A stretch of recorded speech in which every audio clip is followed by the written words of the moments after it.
Labuan Bajo, sepetak surga yang terletak di Indonesia Timur. Labuan Bajo merupakan sebuah surga tersembunyi yang ada di Indonesia bagian timur. Desa ini terletak di Kecamatan Komodo, Kabupaten Manggarai Barat, Provinsi Nusa Tenggara Timur yang berbatasan langsung dengan Nusa Tenggara Barat dan dipisahkan oleh Selat Sape. Labuan Bajo adalah salah satu dari 5 destinasi super prioritas yang sedang dikembangkan di Indonesia.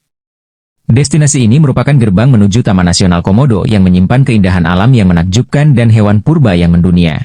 Mulai dari hewan endemik Komodo di Pulau Rinca dan Pulau Komodo, deretan pulau eksotis, keragaman hayati bawah laut, hingga pantainya, semua bisa ditemukan dengan memulai perjalanan di Labuan Bajo.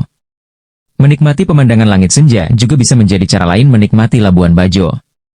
Spot strategis untuk menikmati keindahan senja ini berada tak jauh dari Bandar Udara Internasional Komodo. Wisatawan yang berkunjung dapat memilih destinasi Bukit Cinta, Puncak Amelia, dan Puncak Sylvia, untuk mengabadikan langit senja yang menenangkan jiwa. Ada juga Gua Rangko yang memiliki pesona seperti oasis dengan kolam air asinnya yang begitu menyejukkan. Jika wisatawan ingin berpetualang di Labuan Bajo, trekking singkat ke air terjun Cuncawulang bisa jadi pilihan terbaik. Jangan lewatkan juga pengalaman seru menjajah live on board, yaitu mencoba tinggal di kapal pinisi selama beberapa hari sambil berlayar mengunjungi pulau-pulau yang indah. Dan bisa juga menyelam untuk melihat keindahan bawah laut Labuan Bajo yang istimewa. Gerbang menuju surga dunia. Labuan Bajo dan Taman Nasional Komodo adalah satu entitas yang tidak dapat terpisahkan. Keduanya saling terhubung sehingga ketika wisatawan yang berkunjung berada di Labuan Bajo, perlu mengunjungi Taman Nasional Komodo. Untuk mencapai ke sana, para wisatawan bisa menggunakan kapal feri atau kapal cepat. Ada banyak pilihan keberangkatan mulai dari pagi hingga sore hari.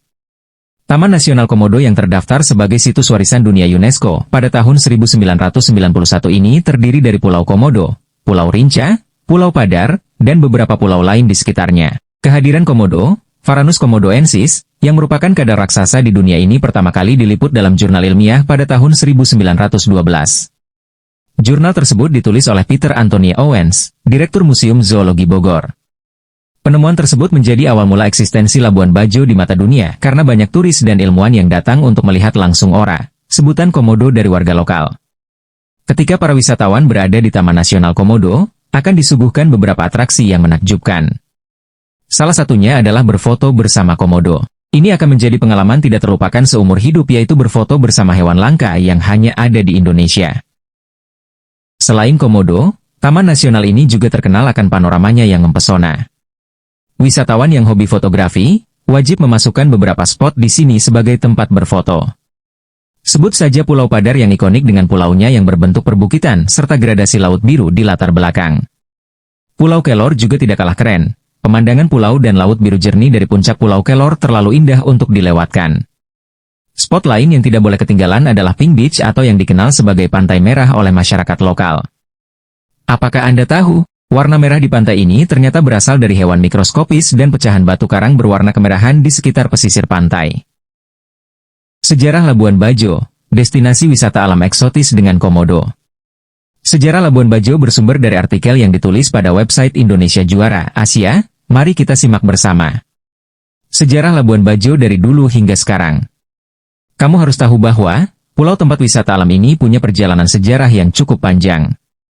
Mulai dari penemuannya oleh kaum penjelajah Eropa, hingga perkembangannya di tangan pemerintah Indonesia. Oleh karena itu, mari kita simak cerita di balik Labuan Bajo berikut ini. 1.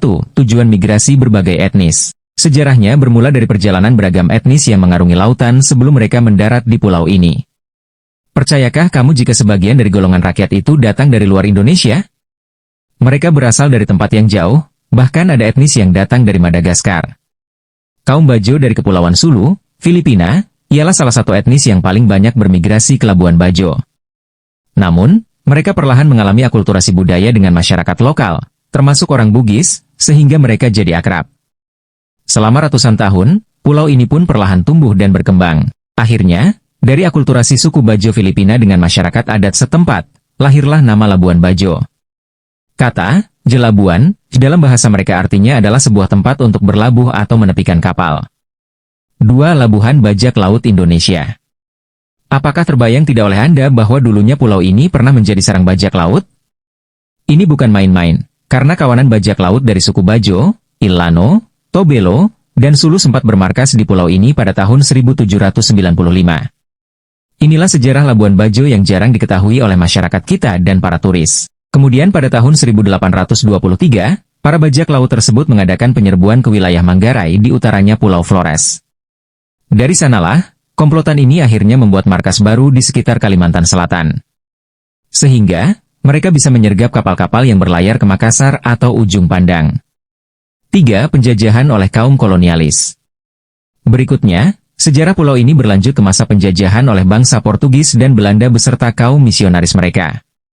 Organisasi VOC dari Belanda pada tahun 1667 berhasil memenangkan perang melawan kerajaan Goa dan menguasai Labuan Bajo. Pemerintah kolonial Hindia Belanda baru mengelola administrasi pulau ini secara sah pada tahun 1907. Berselang 3 tahun sesudahnya, seorang tentara bernama Steyn van Hensbroek memimpin sebuah ekspedisi untuk melacak keberadaan para Komodo. Begitu kaum penjajah Jepang masuk dan menguasai Indonesia pada tahun 1943, Pulau Labuan Bajo secara otomatis berpindah ke tangan Jepang. Namun, setelah Hari Proklamasi Kemerdekaan Indonesia pada tahun 1945, masyarakat lokal Labuan Bajo hidup damai tanpa gangguan kaum penjajah manapun. 4. Labuan Bajo sebagai warisan dunia UNESCO. Sekarang, setelah masa kemerdekaan Indonesia, Pulau Labuan Bajo sudah kembali ke tangan kita sebagai pemiliknya yang sah.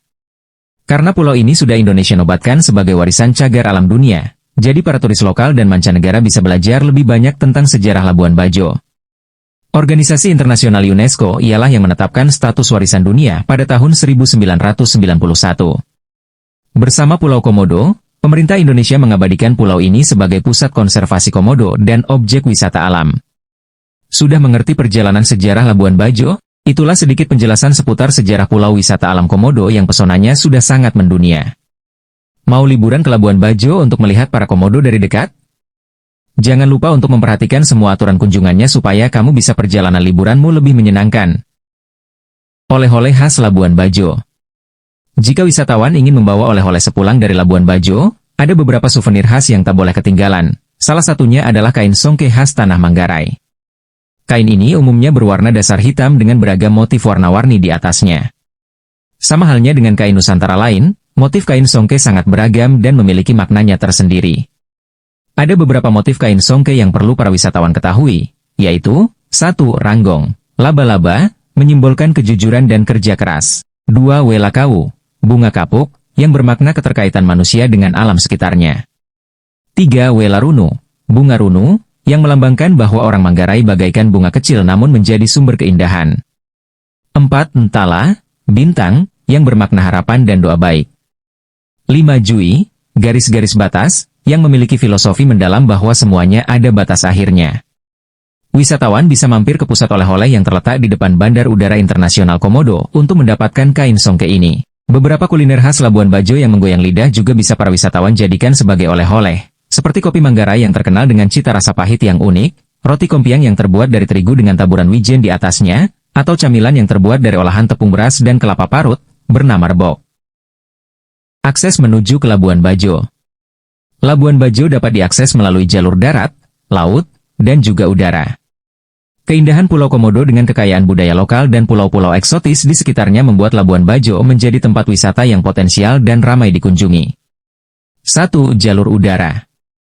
Jika wisatawan ingin menggunakan transportasi udara, maskapai Transnusa Airlines secara langsung menghubungkan Labuan Bajo dengan beberapa kota di Indonesia, seperti Makassar, Semarang, Balikpapan, Kupang, dan Mataram. Jika wisatawan dari Jakarta, dapat menuju Labuan Bajo dengan beberapa maskapai seperti Batik Air dan Citylink. Jadwal keberangkatan antara pagi dan siang hari. Waktu tempuh Jakarta ke Labuan Bajo hanya sekitar 4 jam. Wisatawan juga bisa melakukan perjalanan ke Labuan Bajo dari Bandar Udara Guayantana di Flores, Bandara Fransels Lega di Ruteng, atau Bandar Udara Haji Hasan Aroebo Esman di Ende. 2. Jalur darat. Melakukan road trip ke Labuan Bajo via Flores juga menarik untuk dicoba.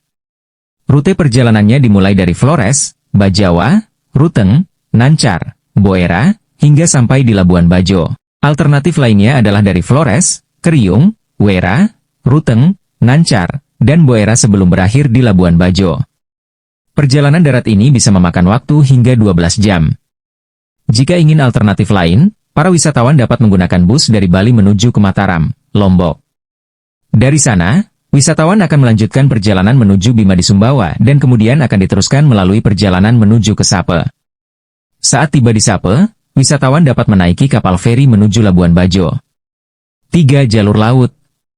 Tertarik menikmati perjalanan dengan transportasi laut ke Labuan Bajo? Wisatawan bisa menaiki kapal leser dari Pelni yang berlayar dari Makassar, Sulawesi Selatan atau kapal Pelni KM Binaya yang berangkat dari Denpasar, Benoa, ke Labuan Bajo. Itulah hal-hal yang perlu para wisatawan ketahui tentang Labuan Bajo. Selain wisatawan bisa mengetahui apa yang menarik di Labuan Bajo, wisatawan juga bisa mengabadikan momen pemandangan dan suasana Labuan Bajo melalui gawai atau kamera.